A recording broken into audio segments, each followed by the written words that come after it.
Hi friends, சற்று முன் தந்தி media செய்த ஒரு மாமா வேலையை தான் இப்போ நம்ம பார்க்க போகிறோம். அதாவது நம்ம ரஜினிகாந்த் அவர்களுடைய மனைவி லதா ரஜினிகாந்த் அவர்கள் சமீபத்தில் ஒரு பேட்டி கொடுத்துருப்பாங்க. அந்த பேட்டியை கேட்டு வந்துருங்க.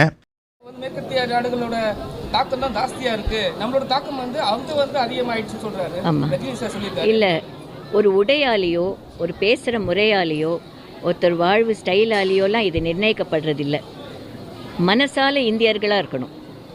எங்கே சென்றாலும் அந்த இந்தியத்துவம் நம்ம மனசுலையும் நம்ம வாழ்க்கையிலையும் நம்மளை சுற்றி இருக்கிற பாதுகாக்கிற ஒரு முறையிலையும் அது இருக்கணும். அது நமக்கு மட்டும் இல்லை, வெளிநாட்டில் இருக்கிறவங்களுக்கும் அவங்கவுங்க நாட்டோட இதை மனசில் இருக்குது. அது மாதிரி இந்தியத்துவம்க்கு ஒரு உயர்ந்த பண்பாடு இருக்குது. நம்ம பண்பாடை காப்பாற்ற பண்பாடுன்றது மனசில் ஆரோக்கியமாக அது வைத்துக்கொள்கிறது தான். ஒருத்தர் ட்ரெஸ் பண்ணுறதுனாலையோ இல்லை பேசுகிற மொழியினாலேயோ இல்லை அது மாதிரி எதுவும் கிடையாது. நீங்கள் குளோபல் சிட்டிசனாகவும் இருக்கலாம், 100% இந்தியனாகவும் இருக்கலாம். கண்டிப்பாக இந்த பேட்டியை கேட்டிருப்பீங்க. அவங்க சொன்ன ஒவ்வொரு வார்த்தையிலையும் இந்தியர்கள் அப்படிங்கிற வேடை தூக்கிட்டு ஹிந்துக்கள் அப்படின்னு இந்த தந்தி டிவி நியூஸ் போட்டிருக்கான். அந்த இமேஜை நீங்களே பாருங்கள். மனதளவில் இந்துக்களாக இருக்க வேண்டும், மனதளவில் அனைவரும் இந்துக்களாக இருக்க வேண்டும், இந்துத்துவ பண்பாட்டை நாம் காப்பாற்ற வேண்டும், ஒருவரை வாழ்வு உடை பேசும் விதம் ஆகியவற்றை வைத்து கணக்கிடக்கூடாது அப்படின்னு லதா ரஜினிகாந்த் சொன்னதாக இந்த தந்தி மாமா சேனல் ஒரு பதிவு போட்டிருக்காங்க.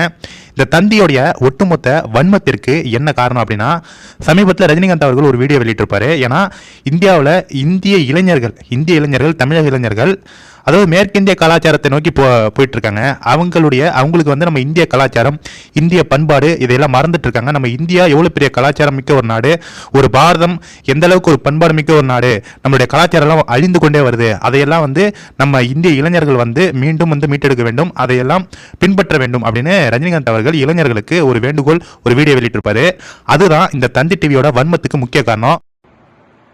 மேடையில் அமர்ந்திருக்கும் பெரியவர்களுக்கும் இங்கே வருகை தந்திருக்கும் அனைவருக்கும் ஊடக நண்பர்களுக்கும் என்னுடைய அன்பான வணக்கங்கள். லதா அவர்கள் ஒரு நல்ல மனைவியா, ஒரு நல்ல தாயா, பேர குழந்தைங்களுக்கு ஒரு நல்ல பாட்டியா தன்னுடைய லௌகிக கடமைகளை சிறப்பாக செய்து கொண்டு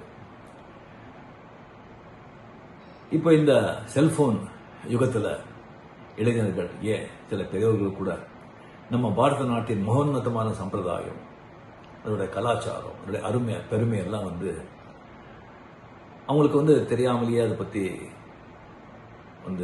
ஒரு அறிவு இல்லாமலேயே ஒரு வெஸ்டர்ன் கல்ச்சருக்கு அப்படியே இளைஞர்கள் போயிட்டு இருக்காங்க. இங்கே வெஸ்டர்னஸ் அங்கே அவங்களுடைய சம்பிரதாயம் கலாச்சாரத்தில் அவ்வளோ சந்தோஷம் நிம்மதி கிடைக்கலன்னு சொல்லி அவங்க நம்ம இந்தியா பக்கம் இதில் தான் ஒரு உண்மையான ஒரு நிம்மதி சந்தோஷம் கிடைக்கும்னு சொல்லி அவங்க இந்த பக்கம் வந்துட்டு இருக்காங்க. லைக் மெடிடேஷன், யோகா, இயற்கையான வாழ்க்கை, அந்த மாதிரி. ஸோ நம்ம பாரத நாட்டின் அந்த மகோன்னதமான அந்த கலாச்சார சம்பிரதாயம் அருமை பெருமை எல்லாம் இளைஞர் மக்கள்கிட்ட போய் சேர்க்கணும், அந்த விழிப்புணர்வு ஏற்படுத்த வேண்டும் அப்படின்னு சொல்லி லதா அவர்கள் இருக்கிற எல்லா முயற்சியும் அந்த ஆண்டவன் அருளால வெற்றி அடைய வேண்டும் என்று நான் ஆண்டவனை வேண்டுகிறேன். வாழ்த்துக்கள். நன்றி, வணக்கம். ஏன்னா இவங்க யாருக்கு செயல்படுறாங்க அப்படிங்கிறது நம்ம எல்லாருக்குமே தெரியும். அதாவது இந்திய கலாச்சாரம் இதையெல்லாம் நம்ம பின்பற்றணும்னா நம்ம எங்கே மதம் மாற மாட்டோமோ அப்படிங்கிற கடுப்பில் லதா ரஜினிகாந்த் அவர்கள் சொன்ன இந்த ஸ்டேட்மெண்ட்டை இந்தியர்கள் அப்படின்னு சொன்னதை ஹிந்துக்கள்னு மாற்றி வன்மத்தை கொட்டிட்டு இருக்கானுங்க. இதுக்கு முக்கியமான காரணம் என்னன்னா, ரஜினிகாந்த் அவர்கள் சொன்ன அந்த கருத்து தான் நம்மளுடைய கலாச்சாரம், நம்மளுடைய பாரத பண்பாடை காப்பாற்ற வேண்டும், இந்திய இளைஞர்கள் விழிப்புணர்வோடு இருக்க வேண்டும், மேற்கிந்திய கலாச்சாரத்தை கைவிட வேண்டும் அப்படின்னு ரஜினிகாந்த் அவர்கள் சொல்லியிருந்தாரு. அதுக்கு தான் ஒட்டுமொத்தமாக இந்த தந்தி மாமா பாயை வன்மத்தை கொட்டிட்டு இருக்கான். கண்டிப்பாக இந்த வீடியோவில் எல்லாருக்குமே ஷேர் பண்ணுங்க.